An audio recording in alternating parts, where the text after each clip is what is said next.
वक्त रूस से है, जहां रूस में वैगनर आर्मी का विद्रोह खत्म होने के 2 दिन बाद पहली दफा राष्ट्रपति पुतिन ने देश को संबोधित किया। उन्होंने कहा कि पश्चिमी देश चाहते थे कि रूसी लोग एक दूसरे से लड़े, इसके जरिए वो यूक्रेन जंग में मिल रही लगातार हार का बदला लेना चाहते थे, लेकिन ऐसा नहीं हुआ। हमारा देश हर हाल में एकजुट है। ये रूसी मीडिया के मुताबिक पुतिन ने कहा कि वैगनर ग्रुप के लड़ाके सच्चे देशभक्त हैं जो अपने देश और नागरिकों के साथ गद्दारी नहीं कर सकते। कुछ लोगों ने सैनिकों को अंधेरे में रखा और उन्हें अपने ही भाइयों के सामने बंदूक लेकर खड़ा कर दिया, जिनके साथ कभी वो कंधे से कंधा मिलाकर लड़े थे, जिन्होंने रूस की जनता को संबोधित करते हुए राष्ट्र की एकता बनाए रखने के लिए धन्यवाद भी दिया।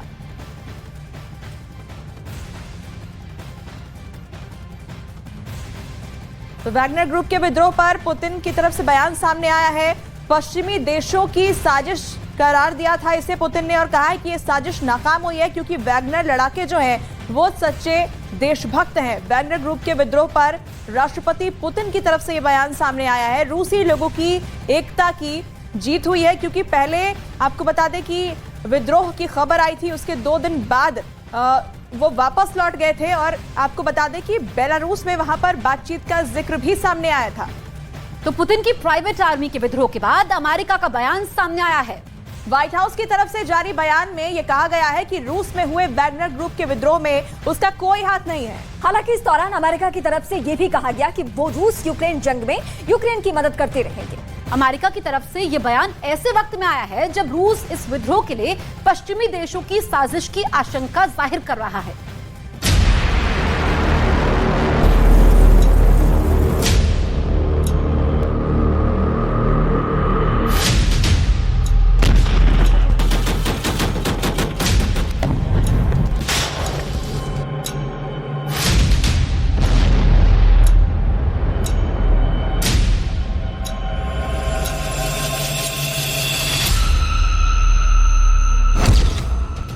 रूस में विद्रोह के बाद घबराया अमेरिका।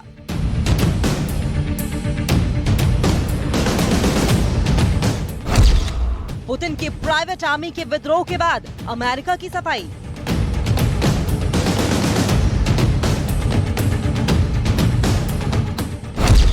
क्या पुतिन की बारूदी चाल से डर गए बाइडेन?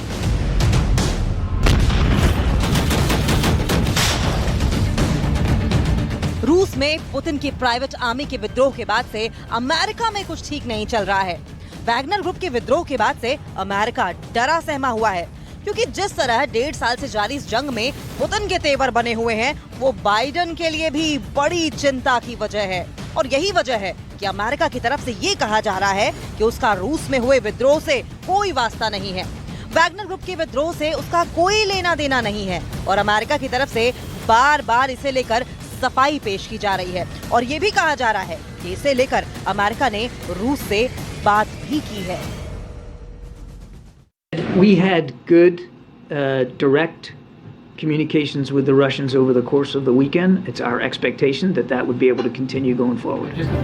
अमेरिका की तरफ से ये भी कहा गया कि क्रेमलिन के खिलाफ रूसी भाड़े के सैनिकों का विद्रोह रूसी प्रणाली के भीतर ही संघर्ष का हिस्सा है, और इसमें संयुक्त राज्य अमेरिका और उसके सहयोगी देश किसी भी रूप में शामिल नहीं है। जब से रूस यूक्रेन युद्ध की शुरुआत हुई है, तब से अमेरिका रूस से बातचीत करने से इनकार करता रहा है। और ऐसे में सवाल ये है कि आखिर पुतिन की प्राइवेट आर्मी के विद्रोह के बाद अमेरिका रूस से बातचीत क्यों करना चाहता है, और क्या वजह है कि वो अपनी सफाई पेश कर रहा है, जबकि रूस ने अभी तक इस मामले में सीधे तौर पर अमेरिका का नाम भी नहीं लिया है। और ऐसे में अमेरिका की तरफ से आया ये बयान कई तरह के सवाल खड़े कर रहा है।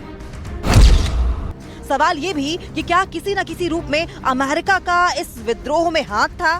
क्या अमेरिका ने यूक्रेन को फायदा पहुंचाने के लिए चाल चली थी, जो कि अब नाकाम हो गई, और अब अमेरिका को इस पर सफाई देनी पड़ रही है?